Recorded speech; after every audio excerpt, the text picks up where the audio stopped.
What if I told you that everyday items in your home could be working against your fertility? Most of us think it's the bigger things that affect our fertility, like stress, hormones, medical history. And yes, of course, they matter. But honestly, there's something much closer to you that often gets overlooked. It's the things that you use every single day. Now, these daily items quietly influence your fertility in ways that most people would never think, and this applies to all of us, regardless of other factors. Hi, I'm Dr. Ashwini GB, a fertility specialist at Aspire Fertility Centre in Bangalore. Most people look for answers in the big things like their test reports, habits, and in the diagnosis. But the problem often lives in the small details, in the everyday things around you that nobody thinks to question. So today, I want to talk to you through these key areas: your personal care routine, your household products, your food and packaging, polyester clothing, and your choice of clothes. I'll also explain why this is actually important and what you can realistically do about it. Let's go into it. Let's start with your morning routine. First, your toothpaste. Many toothpastes contain fluoride. Yes, it prevents cavities. Excessive exposure has been linked with a potential impact on thyroid. The thyroid is an extremely sensitive organ, and it is also very sensitive to environmental inputs. When it is disrupted even slightly, it can affect your cycle regularity, your ovulation, cause hormone imbalance. Of course, you don't need to panic about it, but however, be mindful. Avoid swallowing it. And if you already have thyroid concerns, it's worth discussing alternatives with your doctor. A big part of your morning routine must be getting ready, which involves using multiple products like shampoo, conditioner, body wash, lotion, deodorant, sunscreen, serum, so on and so forth. Sometimes 5 to 7 products at a time. The smell feels good, it makes you feel fresh, and seems like they are helping your skin and hair. But here's what you might not realize. Your skin is like a sponge, it absorbs. So what you apply on your skin doesn't remain on the skin, it gets absorbed into your bloodstream. The one name that you have to watch out for is paraben. Parabens, along with preservatives found in many of these products, can actually act like estrogens and hormones. Over a period of time, this can interfere with your hormonal signals, which are very much needed for your regular cycle and a healthy sperm production. And of course, the most dangerous word is fragrance. That single word on the label can actually hide dozens of chemicals. Many of these have been linked to cycle disruption in women and reduced sperm quality in men. Now, what can you do? Look for products that say fragrance-free and paraben-free. Choose simpler formulations with fewer ingredients. For hair, look for natural ingredients that condition well without hormonal interference. For skin, avoid healthy synthetic lotions and choose cleaner alternatives. For your face, even something as simple as an aloe vera base works well. And if it still feels confusing to know what ingredients are right for you, there are creators and YouTube channels dedicated entirely to break down these product labels. Use those resources to help yourself make better choices for your body. The rule is simple: the shorter the ingredient list, the better it is. Coming to household cleaners. This one surprises most people. We think cleaning products are helping us keep our homes clean and safe, but what they do to your body is very different. When you spray a disinfectant or a cleaner in a closed space, you inhale it and it enters your bloodstream quickly, often faster than your skin. But there's a group of chemicals called quats or quaternary ammonium compounds found in antibacterial wipes, in floor cleaners and fabric softeners. Regular exposure to these have been linked to reduced ovulation in women and lower sperm quality in men. Many of these chemicals also affect thyroid function, which is closely tied to your reproductive health. When your thyroid is off, your cycle often becomes irregular, and most people never connect it back to something as simple as a cleaning product. So the alternative isn't that you use expensive products. Simple options like white vinegar, baking soda can handle most of the household cleaning. If you do use commercial cleaners, just be mindful to keep windows open, to use gloves, and avoid excessive exposure.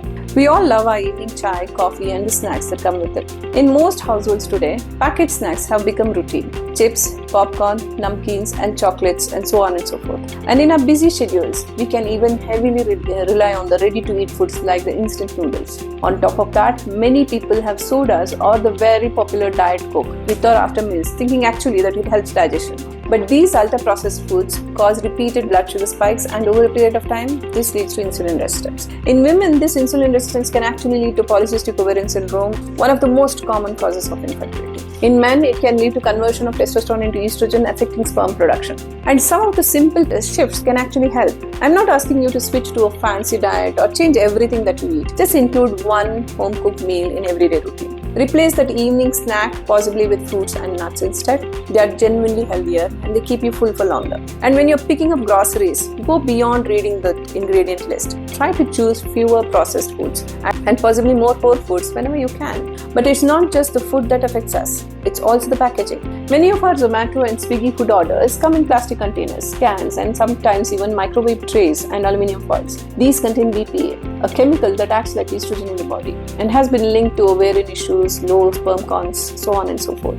Heating food in plastic makes this worse, even if it says microwave safe. Then there are these forever chemicals that come from the non-stick cookware and takeaway packaging like in pizza boxes. These accumulate in our body over a period of time and are difficult to eliminate. A simple switch for these is to use glass or stainless steel for storage and reheating.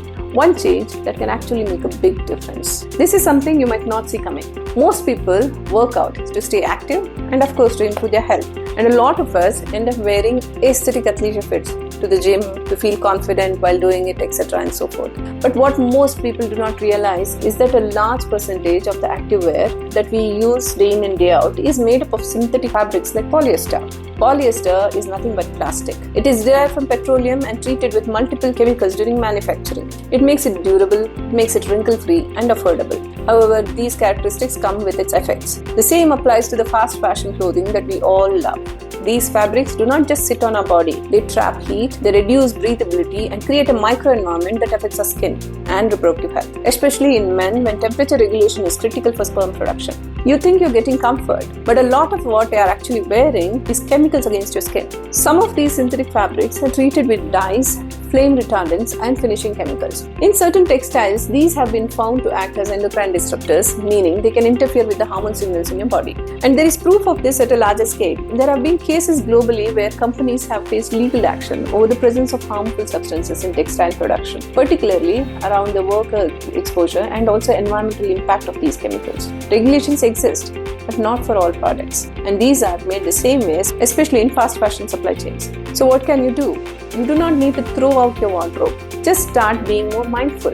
Choose natural fabrics like cotton, linen, bamboo when possible. Avoid very tight, non-breathable clothing for long durations. Wash new clothes before you start wearing them. And be especially mindful with innerwear and anything that stays in constant contact with your skin. Your clothing is not just style. It is something that stays on your body all day and is like everything else we have talked about. It is part of your daily exposure. Small mindful shifts like this are what actually add up over time. None of these things feel like a big deal on their own, but that's exactly why we ignore them. A shampoo, a cleaning spray, a takeaway container. We don't connect these with fertility, but we use them every single day. And over a period of time, that daily exposure adds up.